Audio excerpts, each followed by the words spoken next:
feeling tonight? Yeah! All right, getting a beer, getting a wine. All right, hey, this is my first time here, so take it easy. Okay. Okay. I've been wanting to do this for a long time, but I want to thank you, Matt Santos. Hey, I was already, I should know this. Know how to lift that thing. There we go. There we go. All right. He's 6'4". So, I've been wanting to do this for a while. So Matt sends me a message on the Facebook. Actually, it was on my timeline. And it says, "Where's my beer? Bring me my beer. Please." Thank you. I need this. Thank you. All right. So,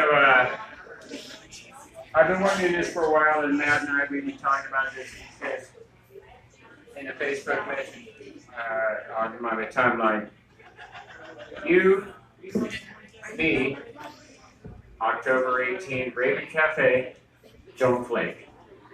Ow. So by the time I'd gotten to this message, there had been about 15 likes, ha-has, comments, and so on and so forth. So by this time, I'm committed. So thank you, Matt. Should have taken notes, huh?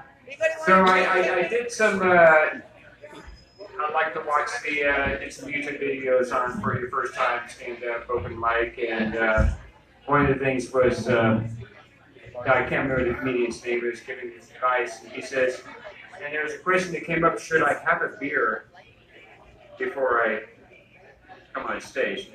Absolutely not. Because you want to think clearly before you're going on. So, as you can see, I'm not good at taking advice. Yeah. And my friends have advice too. So I'm hanging out with my friend John, doing what guys do, drinking beer. And he says, you know, hey, that's great. I think you should do that. You should go up, really do the open mic, but you really shouldn't tell the jokes about your wife. I said, well, I don't really have any jokes about my wife. I said, they involve my wife. But he says, yeah, but you really couldn't tell those jokes because she's going to kill you.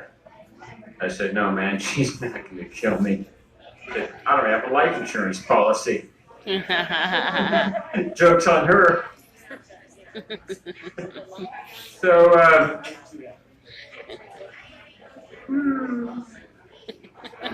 all right, this isn't really going according to plans, but really what does. I have been wanting to do this for a while, so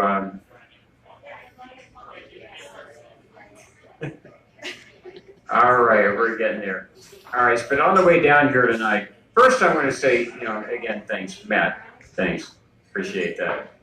On the way down here tonight, we got pulled over. I'm going to say when we got pulled over, we didn't get pulled over. I meant my wife got pulled over. She was driving.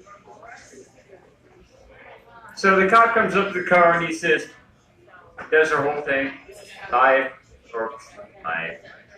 registration, license, private insurance, all that stuff. So my wife's getting this get up for her, and he's looking at me. He says, identification, please. So give me the identification. He's checking it out, and he's looking at me. And he's looking at me. I'm thinking, do I know this guy? He says, where are you going tonight? I'm going to the Raven Cafe. I go open mic night. Do a little comedy. You got any weed in the car? And I've got this thing in my head. Everybody's got this thing in their head that tells your mouth not to tell or tells your brain not to tell your mouth not to say something. And that doesn't always work. So he says, you got any weed in the car? I said, why? Can you smell it? So that is an invitation for a search. So by this time, we're out of the car. But my wife had given me this look. that I've never seen before, and we've been married 5 years. Who's here is married tonight? Woo! Any married couples in that? We've been married 5 years. She gives you the look, and I don't know if I can get the look right or not if you can see it, but it's just like, what? So we're out of the car at this time, and I'm getting a pat down. And keep in mind, I'm not driving, and I'm the guy getting the pat down. So he's going through, and he reaches in my pocket, and he pulls out 17 cents in 3 bottle caps. So this is an invitation to search the car. So before that, he says, I'm gonna need how to put you in handcuffs.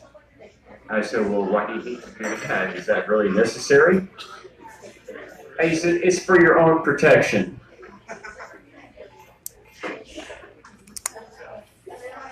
First, never mind. I don't know where I'm going. Hang on. Getting redundant. I'm getting behind myself. Yeah. So he wants to put me in handcuffs. I'm not driving the car, by the way.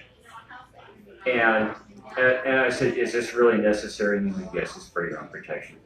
So as he brings one hand behind my back, I turn to him and say, I don't normally do this on the first date.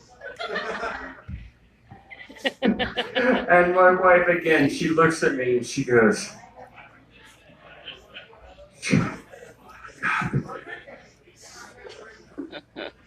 and I'm okay. It's like we're at the side of the highway, and my options of escape are limited. And I look and I notice he's completely ignoring my wife. And it's all about me at this point. And I'm really concerned because he's not as concerned about my wife's safety as I am at the side of the highway. And now he wants to search the car. I'm okay with that. I'm a card holder. We're good. Never volunteer information. But I don't know what the fuck I'm doing. So he's searching the car. And he's going through the car. And he says, I'm going to ask you one more time. Is there any dope in the car? And I don't have this thing in my brain that works like most normal people that tells your mouth not to say the shit that's going on in your head. And I say, only you. Oh. And my wife, and I catch her out of the corner of my wife, and she goes, shut the up. So he's going through the car, and he's not finding anything. And he gets out and he says, so where are y'all going tonight? I said, well, we're going down to the Raven Cafe. There's a little open mic, a little music, a little comedy. I got a little stand-up that I want to do. So he lets me out of the cuffs. And he looks at my wife. And he says, good luck with that one. You save the funny shit for open mic. I said, yeah. Yes, sir. I'm going to get right on that tonight.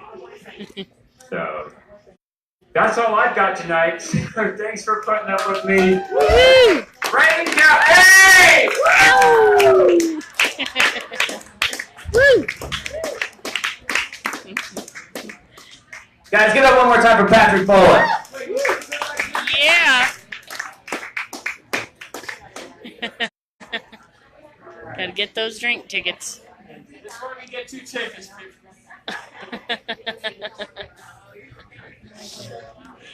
All right, guys, we're gonna turn it back to some music.